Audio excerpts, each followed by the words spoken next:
Welcome to Baswa ITA Manvi channel. So previous topics nodidri singly linked list, doubly linked list and circular singly list ant heli. So list ಗಳು ಯಾವ ರೀತಿ ಅಂತ ಹೇಳಿ ತೋರಿಸಿದೆ, blocks ಹಾಗೆ ಒಂದು address. So ಯಾವ ರೀತಿ ಕ್ರಿಯೇಟ್ ಮಾಡಬೇಕು ಅಂತ ಹೇಳಿ ನೋಡಿದ್ವಿ. ಇವತ್ತಿಲ್ಲಿ ಕ್ಯೂ ಬಗ್ಗೆ ತಿಳ್ಕೊಳ್ಳೋಣ. So what is queue? ಇಲ್ಲಿವರೆಗೂ ಸಿ ಎಲ್ ಆಗಿರ್ಬೋದು, C++ ಅಲ್ಲಿ ಆಗಿರ್ಬೋದು, ಕ್ಯೂ ಅಂದರೆ ಏನಂತ ಸ್ವಲ್ಪನೂ ಐಡಿಯಾ ಇರಲ್ಲ, ಹೌದಾ? ಸೊ ಇದು what is queue and definition ನೋಡೋಣ first. A queue is a linear structure which follows a particular order in which the operations are performed. So ಯಾವ ರೀತಿ ಇರುತ್ತೆ ಕ್ಯೂ ಅಂತಂದರೆ, ನಾವು ಒಂದು ಪ್ರೋಗ್ರಾಮಲ್ಲಿ ಬರಿಬೇಕಾದ್ರೆ it's a linear structure, means order wise ಆಗಿ ಇರುತ್ತೆ. ಅಂದರೆ ಸ್ಟೆಪ್ ಬೈ ಸ್ಟೆಪ್ ನಾವೇನು ಮಾಡ್ಬೋದು, ಒಂದು ಪ್ರೋಗ್ರಾಮ್ನ ಡಿಸೈನ್ ಮಾಡ್ಬೋದು ನಮಗೆ ಯಾವ ರೀತಿ ಬೇಕು ಆ ರೀತಿಯಲ್ಲಿ. The order in first out ಅಂದರೆ ಫಿಫೋ ಅಂತೇಳಿ ನಾವು ಎಕ್ಸ್ಟೆನ್ಷನ್ ಫಾರ್ಮಲ್ಲಿ ಫಸ್ಟ್ ಇನ್ ಫಸ್ಟ್ ಔಟ್ ಅಂತೇಳಿ ಹೇಳ್ತೀವಿ. ಸೊ FIFO ಅಂತ ಹೇಳಿ ಕರಿತೀವಿ. ಫಸ್ಟ್ ಇನ್ ಫಸ್ಟ್ ಔಟ್ ಅಂತೇಳಿ ಕ್ಯೂ ಅಂತಂದ್ರೆ ಫಸ್ಟ್ ಇನ್ ಫಸ್ಟ್ ಔಟ್ ಅನ್ನೋ ಒಂದು ಚಿಕ್ಕ ಐಡಿಯಾ ಬಂದ್ಬಿಡ್ಬೇಕು ನಿಮಗೆ. ಸೊ ನೋಡಿ, ಕ್ಯೂ ಅನ್ನೋದು ಯಾವ ರೀತಿ ಇದೆ, it's a linear structure and some examples ನೋಡೋಣ. ಓಕೆ, ಸೊ ಕ್ಯೂ ನೋಡಿ, ಇಲ್ಲಿ ಮೈ ಕ್ಯೂ ಯಾವ ರೀತಿ ಇರುತ್ತೆ ಅಂದರೆ ಸೇಮ್ ಪ್ರೀವಿಯಸ್ ಅಲ್ಲಿ ನೋಡಿದ್ವಿ, ಅರೇಸ್ ಆಗಿರ್ಬೋದು, ದೆನ್ ಬರುವಂಥ ಪಾಯಿಂಟರ್ಸ್ ಆಗಿರ್ಬೋದು, ದೆನ್ ಲಾಸ್ಟ್ ಕ್ಲಾಸಲ್ಲಿ ಮಾಡಿರುವಂಥ list, singly linked list, doubly linked list, circular list. So ಅದರಲ್ಲಿ ಯಾವ ರೀತಿ ಅರೇಂಜ್ಮೆಂಟ್ಸ್ ಇತ್ತು, ಬ್ಲಾಕ್ಸ್ ಇದ್ದು, ಹೌದಾ? ಅದೇ ಥರ ಸೊ ಕ್ಯೂ ಅಲ್ಲಿನೂ ಅದೇ ಥರ ಇರುತ್ತೆ. ನೋಡ್ಬೋದು ನೀವು ಇಲ್ಲಿ Q1 = 20. ಸೊ ಇದನ್ನು ಅಷ್ಟೇ, ಫ್ರಮ್ 0 ಇಂದನೇ ಸ್ಟಾರ್ಟ್ ಆಗುತ್ತೆ ಕ್ಯೂ. ಅಡ್ರೆಸ್ ಏನಾಗಿರುತ್ತೆ 0 ಇಂದ ಸ್ಟಾರ್ಟ್ ಆಗುತ್ತೆ, means it's have A index number ಅಂದರೆ 0 ಇಂದ ಸ್ಟಾರ್ಟ್ ಆಗುತ್ತೆ. From 1 2 3 4 and the last. So 5 ಇರೋದಿಲ್ಲ, ಕಂಟಿನ್ಯೂಸ್ ನಾವು ಎಲ್ಲಿ ಬೇಕಾದರೆ ಏನು ಮಾಡ್ಬೋದು, ಪೇಸ್ಟ್ ಮಾಡ್ತಾ ಹೋಗ್ಬೋದು ಮೈ ಕ್ಯೂ ಅಲ್ಲಿ. From 10 20 30 40 and queue reference variable, REF ಅಂತಂದರೆ ರೆಫರೆನ್ಸ್ ಅಂತ ಹೇಳಿ. ಇಲ್ಲಿ ನೋಡ್ಬೋದು ಸಿಂಟೆಕ್ಸ್ ಕಾಣ್ತಾ ಇದೆ, ಹೌದಾ ನಿಮಗೆ? ಕ್ಯೂ ರೆಫರೆನ್ಸ್ ವೇರಿಯೇಬಲ್ ಅಂತೇಳಿ equal to new data type queue size. This is a syntax. ಒಂದು ಪ್ರೋಗ್ರಾಮ್ ನಾವು ಬರೀಬೇಕಾದ್ರೆ ಅದಕ್ಕಿಂತ ಮುಂಚೆ ಒಂದು ಟಾಪಿಕ್ ಪ್ರಿಪೇರ್ ಆಗ್ತಾ ಇದೀವಿ ಅಂದರೆ ಕಂಪಲ್ಸರಿ ನಾವು C++ ಅಲ್ಲಿ ಸಿಂಟೆಕ್ಸ್ನ ಪಕ್ಕ ತಿಳ್ಕೊಂಡಿರಬೇಕು. ತಿಳ್ಕೊಂಡಿಲ್ಲ ಅಂದರೆ ಏನಾಗುತ್ತೆ, ಪ್ರೋಗ್ರಾಮ್ ನಾವು ಡಿಸೈನ್ ಮಾಡಲಿಕ್ಕೆ ಆಗೋದಿಲ್ಲ. ಹಾಗಾಗಿ ಫಸ್ಟ್ ನಾವು ಸಿಂಟೆಕ್ಸ್ನ ಕ್ಲಿಯರ್ ಆಗಿರಬೇಕು. ಇಲ್ಲಿ ನೋಡ್ಬೋದು Q1 20, Q2 30, Q3 40 and the last Q4 50. Means Q0 ಏನಾಗಿರುತ್ತೆ 10 ಅಂತ ಹೇಳಿ ಬರುತ್ತೆ. ಅಂದರೆ ಆರ್ಡರ್ ಲಿಸ್ಟಲ್ಲಿ ಫ್ರಮ್ ಇಂಡೆಕ್ಸ್ ನಂಬರ್ನಿಂದ ಸ್ಟಾರ್ಟ್ ಆದರೆ ಮಾತ್ರ ಏನಾಗುತ್ತೆ, ಕ್ಯೂ ಸ್ಟಾರ್ಟ್ ಆಗುತ್ತೆ ಅಂತ ಹೇಳಿ ಅರ್ಥ. ಸೊ ನೆಕ್ಸ್ಟ್ ನೋಡೋಣ ಫಂಕ್ಷನ್ಸ್. ಸೊ ಕ್ಯೂ ಅನ್ನೋದು ಗೊತ್ತಾಯಿತು, ವಾಟ್ ಈಸ್ ಕ್ಯೂ ಅಂತ ಹೇಳಿ, ಯಾವ ರೀತಿ ಇರುತ್ತೆ ಆರ್ಡರ್ ಲಿಸ್ಟಲ್ಲಿ ಅಂತ ಹೇಳಿ. ಅದಕ್ಕಿಂತ ಮುಂಚೆ ಫಂಕ್ಷನ್ಸ್ ನೋಡೋಕ್ಕಿಂತ ಮುಂಚೆ ಒಂದು ಪ್ರೋಗ್ರಾಮ್ ನೋಡೋಣ. ಓಕೆ, ಪ್ರೋಗ್ರಾಮ್ ನೋಡೋಕ್ಕಿಂತ ಮುಂಚೆ ಫಸ್ಟ್ ಥಿಯರಿ ಏನು ಮಾಡ್ಕೊಳ್ಳೋಣ, ಕಂಪ್ಲೀಟ್ ಮಾಡಿಬಿಡೋಣ. ಎಟ್ ಲಾಸ್ಟಲ್ಲಿ ಪ್ರೋಗ್ರಾಮ್ಸ್ನ ನಾನು ನಿಮಗೆ ಎಕ್ಸ್ಪ್ಲೈನ್ ಮಾಡ್ತಾ ಹೋಗ್ತೀನಿ. ಸೊ ನೆಕ್ಸ್ಟ್ ಟಾಪಿಕ್ ನೋಡೋಣ, ವಾಟ್ ಈಸ್ ಅ ಫಂಕ್ಷನ್ಸ್ ಅಂತೇಳಿ. ಸೊ ಫಂಕ್ಷನ್ಸ್ ಅನ್ನೋದು ಸಿಯಲ್ಲಿ ನೋಡಿದ್ರಿ, ಆ್ಯಂಡ್ ಇದರಲ್ಲಿ C++ ಏನು ಚೇಂಜಸ್ ಇರುತ್ತೆ ಅಂದರೆ ಸ್ವಲ್ಪ ರಿಲೇಟೆಡ್ ಪ್ರೋಗ್ರಾಮ್ ಹೇಗಿರುತ್ತೆ, ಎಕ್ಸ್ಟೆಂಡ್ ಆಗಿರುತ್ತೆ. ಮೀನ್ಸ್ ನಾರ್ಮಲ್ ಹೇಗಿರುತ್ತೆ ಪ್ರೋಗ್ರಾಮ್ ಒಂದು ಪೇಜ್ ಅಂತೇಳಿ ಹೇಳ್ಬೋದು, ಬಟ್ C++ ಹಾಗಲ್ಲ, ತುಂಬ ಎಕ್ಸ್ಟ್ಯಾಂಡ್ ಫಾರ್ಮಲ್ಲಿರುತ್ತೆ. And first what is function ಅನ್ನೋ ಡೆಫಿನಿಷನ್ ತಿಳ್ಕೊಳ್ಳೋಣ. Okay, the function is a subdivided program of the main program that performs a specific predefined task. So ನೋಡಿ, what is function ಅಂದರೆ it divides, ಅಂದರೆ ಏನಾಗುತ್ತೆ, ಅದು several part ಆಗಿ ಏನಾಗಿರುತ್ತೆ, divide ಆಗಿರುತ್ತೆ. And it has a main program means for example ನಾವು ಪ್ರೋಗ್ರಾಮ್ಸಲ್ಲಿ ಬರೀತೀವಿ ಇಂಟ್ ಮೇನ್ ಅಂತ ಹೇಳಿ, ಮೀನ್ಸ್ ಮೇನ್ ಸೆಕ್ಷನ್ನ ನಾವು ಡಿಕ್ಲೇರ್ ಮಾಡ್ತೀವಿ. And that performs a specific predefined task, ಅಂದರೆ ನಾವು ನೆಕ್ಸ್ಟ್ ಏನು ಮಾಡ್ತೀವಿ, ಒಂದು ಪ್ರೋಗ್ರಾಮಲ್ಲಿ ನೆಕ್ಸ್ಟ್ ಸ್ಟೆಪ್ ಬರೀಬೇಕಂದ್ರೆ ಪ್ರೀ ಡಿಫೈನ್ಡ್, ಅಂದರೆ ಅದಕ್ಕಿಂತ ಮುಂಚೆ ಏನು ಮಾಡಿರ್ತೀವಿ, ಫಸ್ಟ್ ಯಾವುದು #include stdio.h ಅಂತ ಹೇಳಿ, ಅಂದರೆ ಹೆಡರ್ ಸೆಕ್ಷನ್ ನಾವು ಏನು ಮಾಡ್ತೀವಿ, ಡಿಕ್ಲೇರ್ ಮಾಡ್ತೀವಿ. ಮೀನ್ಸ್ IOStream #include IOStream ಅಂತೇಳಿ C++ ಅಲ್ಲಿ. ಅದಾದಮೇಲೆ ಯೂಸಿಂಗ್ ನೇಮ್ ಸ್ಪೇಸ್ STD ಅಂತ ಹೇಳಿ. ಸೊ ಈ ರೀತಿ step by step predefined task ಅಂದರೆ ಪ್ರೀ ಡಿಫೈನ್ಡ್ ಪ್ರೋಗ್ರಾಮ್ ಸ್ಟೆಪ್ ಅಂತೇಳಿ ಹೇಳ್ಬೋದು. ಸೊ ಯಾವ ರೀತಿ ನಾವು ಕ್ರಿಯೇಟ್ ಮಾಡಿರ್ತೀವಿ ಅಥವಾ ಯಾವ ರೀತಿ ನಾವು ನೋಟ್ ಮಾಡಿರ್ತೀವಿ ಅನ್ನೋದು ಬಹಳ ಇಂಪಾರ್ಟೆಂಟ್ ಆಗುತ್ತೆ ಫಂಕ್ಷನ್ಸಲ್ಲಿ. And it can be reused, ಅಂದರೆ ಒಂದು ಸಾರಿ ಬರೆದಿರುವಂಥ ಪ್ರೋಗ್ರಾಮ್ನ ನಾವು ಎರೇಸ್ ಮಾಡ್ಬೋದು ಅಥವಾ ರೀಕರೆಕ್ಷನ್ ಮಾಡ್ಬೋದು. Means it can use reuse ಅಂತ ಹೇಳಿ ಯೂಸ್ ಮಾಡ್ಬೋದು. And it reduces code completely. Means ನಾವು ಎಷ್ಟು ಕೋಡ್ಸ್ ಅಪ್ಲೈ ಮಾಡ್ತೀವಿ, ಅದರಲ್ಲಿ ಒಂದು ಫಂಕ್ಷನ್ನ ಕ್ರಿಯೇಟ್ ಮಾಡಬೇಕು ಅಂದರೆ, ಒಂದು ಪ್ರೋಗ್ರಾಮಲ್ಲಿರುವ ಒಂದು ಫಂಕ್ಷನ್ ಕ್ರಿಯೇಟ್ ಮಾಡಬೇಕಂದ್ರೆ ಎಷ್ಟು ರಿಯೂಸ್ ಮಾಡ್ಬೋದು, ಎಷ್ಟು ಪ್ರೀ ಡಿಫೈನ್ಡ್ ಟಾಸ್ಕ್ನ ಆ್ಯಡ್ ಮಾಡ್ಬೋದು ಅಂಥೇಳಿ. ಸೊ ಫಂಕ್ಷನಲ್ಲಿ ತುಂಬ ಡೀಟೇಲ್ಡಾಗಿ ಮಾಡ್ಬೋದು. ಆ್ಯಂಡ್ ರಿಲೇಟೆಡ್ ಪ್ರೋಗ್ರಾಮ್ ನೋಡ್ತಾ ಹೋದರೆ ನಿಮಗೆ ಅಂದರೆ ಅರ್ಥ ಆಗ್ತಾ ಹೋಗುತ್ತೆ. ಆ್ಯಂಡ್ ಸೊ ನೆಕ್ಸ್ಟ್ ಏನು ಮಾಡೋಣ, ಇವಾಗ ಫಂಕ್ಷನ್ಸ್ ಆಗಿದೆ ಹೌದಾ. ಸೊ ಇದು ಡೆಫಿನಿಷನ್ ಆಯಿತು. ದೆನ್ ಲಾಸ್ಟಲ್ಲಿ ಏನು ಮಾಡ್ತೀನಿ, ಪ್ರೋಗ್ರಾಮ್ನ ಹೇಳ್ತೀನಿ. ಆ್ಯಂಡ್ ಇದಾದಮೇಲೆ ನೆಕ್ಸ್ಟ್ ಟಾಪಿಕ್ ನೋಡೋಣ. ಸೊ ಅದಕ್ಕಿಂತ ಮುಂಚೆ ಸಿಂಟೆಕ್ಸ್ ನೋಡೋಣ. ಸೊ ಫಂಕ್ಷನ್ ಸಿಂಟೆಕ್ಸ್ ಹೇಗಿದೆ ಅಂತ ಹೇಳಿ, return underscore type function name parameter list. So this is what a simple definition, simple syntax of a function.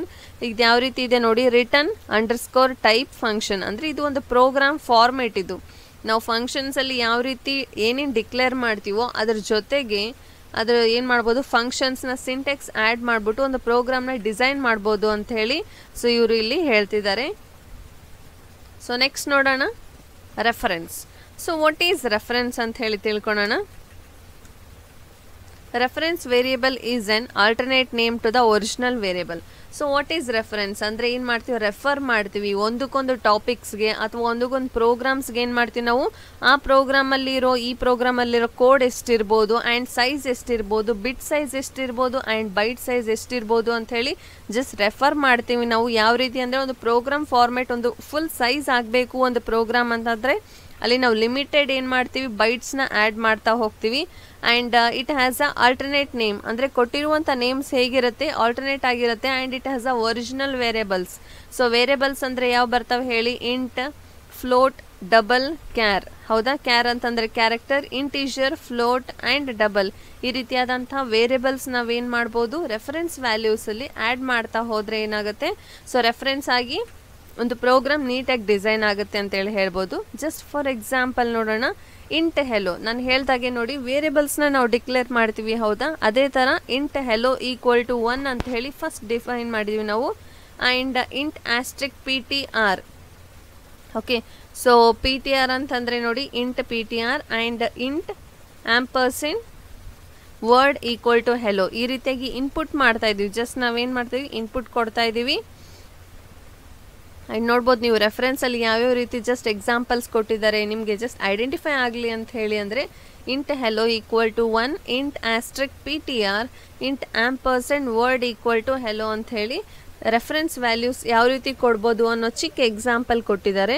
So clear ಅಲ್ಲ ರೆಫರೆನ್ಸ್ ಅಂದರೆ ಏನು ಅಂತ. ನೀವು ಪ್ರೋಗ್ರಾಮ್ ಬರಿತಾ ಹೋದರೆ ಇಲ್ಲಿ ಏನಾಗುತ್ತೆ, ನಮಗೆ ಪ್ರಾಕ್ಟಿಕಲ್ ಭಾಳ ಇಂಪಾರ್ಟೆಂಟ್ ಆಗುತ್ತೆ. ಸಿ ಆಗಿರ್ಬೋದು, C++ ಅಲ್ಲಿ ಥೇರಿ ಕಲಿಯೋಕ್ಕಿಂತ ಮುಂಚೆ ನಾವು ಜಾಸ್ತಿ ಥೇರಿ ಅನ್ನೋದು reference, but practice and very importance ಅಂತಂದರೆ ಪ್ರಾಕ್ಟಿಕಲ್ಲೇ ಆಗುತ್ತೆ. ಹಾಗಾಗಿ ಸೊ ಪ್ರಾಕ್ಟಿಕಲ್ ಮಾಡೋದು ಭಾಳ ಇಂಪಾರ್ಟೆಂಟ್.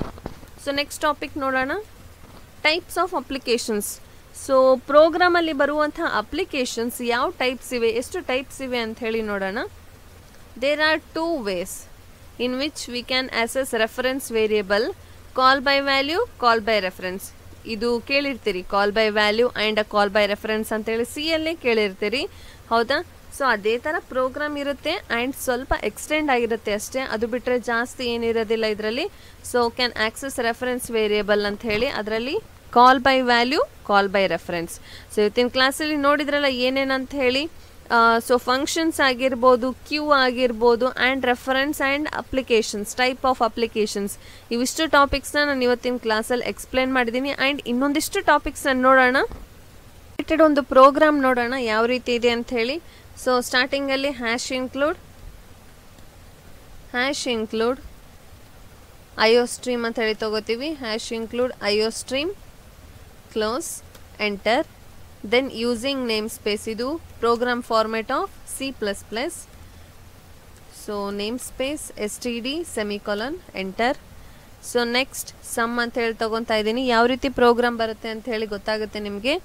ಇದರಲ್ಲಿ ಇಂಟ್ a, ಇಂಟ್ b ಅಂದರೆ 2 ವೇರಿಯೇಬಲ್ಸ್ನ ನಾವಿಲ್ಲಿ ಡಿಕ್ಲೇರ್ ಮಾಡ್ತಾ ಇದ್ದೀವಿ.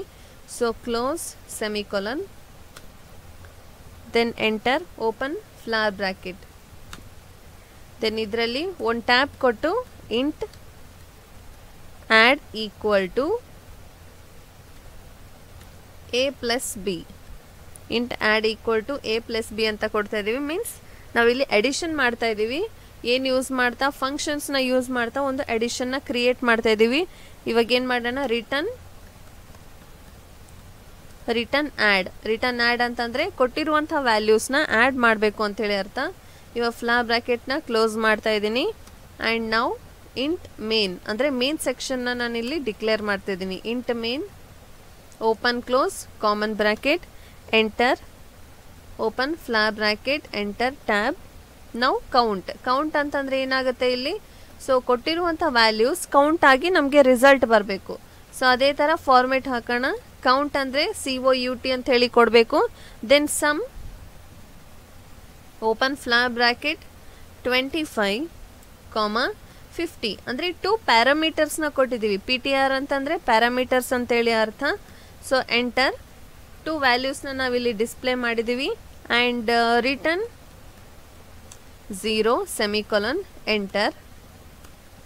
Now close flat bracket. This is a simple program for C++ ಅಲ್ಲಿ ಫಂಕ್ಷನ್ಸ್ ಬಗ್ಗೆ ಸಿಂಪಲ್ ಪ್ರೋಗ್ರಾಮ್ ಬರ್ತಿದ್ದೀನಿ. ಇವಾಗ ಏನು ಮಾಡೋಣ, F2 ಸೇವ್ ಮಾಡೋಣ.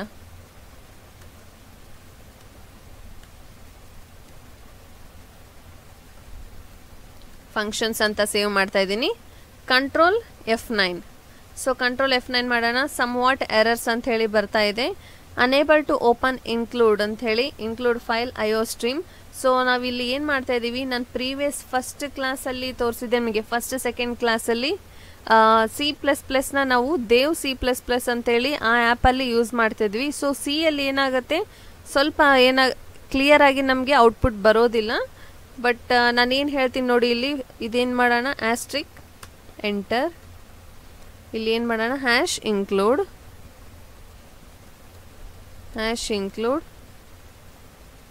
stdio.h, then hash include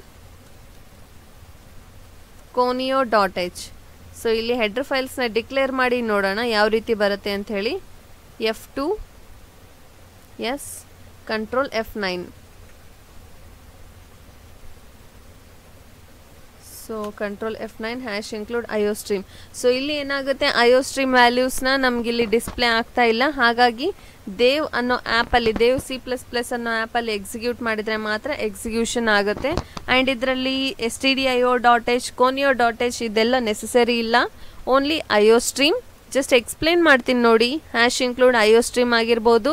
using name space std ಅನ್ನೋದು ಪ್ರೋಗ್ರಾಮ್ ಫಾರ್ಮೆಟ್ ಕಂಪಲ್ಸರಿ ನಾವು ಏನು ಮಾಡಬೇಕು, C++ ಅಲ್ಲಿ ಯೂಸ್ ಮಾಡ್ತಾ ಹೋಗಬೇಕು. And some open common bracket int A, int B, close semicolon. ಇಲ್ಲೇನು ಮಾಡ್ತಾ ಇದ್ದೀವಿ, ಕೊಟ್ಟಿರುವಂಥ ವ್ಯಾಲ್ಯೂಸ್ನ ಇಂಟ್ A ಅಂದರೆ ಇಂಟೀಜರಲ್ಲಿ ಇಂಟ್ A ಅಂತಂದರೆ ಯಾವುದಾಗಿರುತ್ತೆ, ಸೊ ನಾವು ಯಾವ ನಂಬರ್ ಕೊಡ್ತೀವಿ ಆ ನಂಬರ್ ಚೂಸ್ ಮಾಡುತ್ತೆ. 25 and 50. Open flower bracket int add equal to A + B ಅಂದರೆ ಎಡಿಷನ್ ನಾವೇನು ಕೊಡ್ತಾ ಇದ್ದೀವಿ, ಫಾರ್ಮುಲಾ ಕೊಡ್ತಾ ಇದ್ದೀವಿ. Add equal to A + B ಅಂದರೆ ಕೊಟ್ಟಿರುವಂಥ ವ್ಯಾಲ್ಯೂಸ್ನ ಪ್ಲಸ್ ರೂಪದಲ್ಲಿ ಏನು ಮಾಡಬೇಕು, ಔಟ್ಪುಟ್ ಬರಬೇಕು ಅಂತ ಹೇಳಿ. And result return add semicolon close flower bracket, then main section declare ಮಾಡ್ತಿದ್ದು. And next open flower bracket count ಅನ್ನೋದು ಶಾರ್ಟ್ಕಟ್ಟಲ್ಲಿ COUT ಅಂತ ಹೇಳಿ ಗ್ರೇಟರ್ ಸಿಂಬಲ್ ಹಾಕಿ ಸಮ್ ಓಪನ್ ಪ್ಯಾರೆಂಥೀಸಲ್ಲಿ 25, 50 ಅಂತೇಳಿ ಹಾಕಿದ್ದೀವಿ. And last return 0. So this is what a completion of function program. So ಇದು ಔಟ್ಪುಟ್ ಯಾವ ರೀತಿ ಬರುತ್ತೆ ಅಂದರೆ, ನೀವು ಆ್ಯಡ್ ಮಾಡ್ತೀವಿ ಹೌದಾ, add equal to A + B ಅಂತಂದರೆ ಕೊಟ್ಟಿರುವಂಥ ವ್ಯಾಲ್ಯೂಸ್ ಏನಾಗಿರುತ್ತೆ ಆ್ಯಡ್ ಆಗಿ 75 ಅಂಥೇಳಿ ನಮಗೆ ಔಟ್ಪುಟ್ ಬರುತ್ತೆ. ಇಷ್ಟೇ ಔಟ್ಪುಟ್. ಇದರಲ್ಲಿ ಜಾಸ್ತಿ ಏನು ತಲೆ ಕೆಡಿಸ್ಕೊಳ್ಳೋ ಅವಶ್ಯಕತೆ ಇಲ್ಲ. And 50 + 25 it's completely 75. ಸೊ ನೋಡಿದ್ರಲ್ಲ ಫಂಕ್ಷನಲ್ಲಿ ಯಾವ ರೀತಿ ಪ್ರೋಗ್ರಾಮ್ ಬರುತ್ತೆ ಅಂತ ಹೇಳಿ. So this is what a simple function C++ ಅಲ್ಲಿ. ಓಕೆ, ನೋಡಿದ್ರಲ್ಲ ಇವತ್ತಿನ ಪ್ರೋಗ್ರಾಮ್ ಯಾವ ರೀತಿ ಇತ್ತು ಅಂತ ಹೇಳಿ, ಫಂಕ್ಷನ್ಸ್. ಆ್ಯಂಡ್ ಇವತ್ತಿನ ಕ್ಲಾಸಲ್ಲಿ ಟೈಪ್ಸ್ ಆಫ್ ಅಪ್ಲಿಕೇಶನ್ಸ್ ಆಗಿರ್ಬೋದು, then queue, then functions, reference, ಈ ರೀತಿಯಾದಂಥ ಸಿಂಪಲ್ ಟಾಪಿಕ್ಸ್ನ ನೋಡಿದ್ವಿ. ಸೊ ಇವತ್ತಿನ ಕ್ಲಾಸಲ್ಲಿ ಇಷ್ಟ ಆಗಿದೆ. ನೆಕ್ಸ್ಟ್ ಕ್ಲಾಸಲ್ಲಿ ಇನ್ನೊಂದಿಷ್ಟು ಟಾಪಿಕ್ಸ್ನ ನಾನು ನಿಮ್ಮ ಹತ್ರ ಶೇರ್ ಮಾಡ್ತೀನಿ. Until then keep watching. Thank you.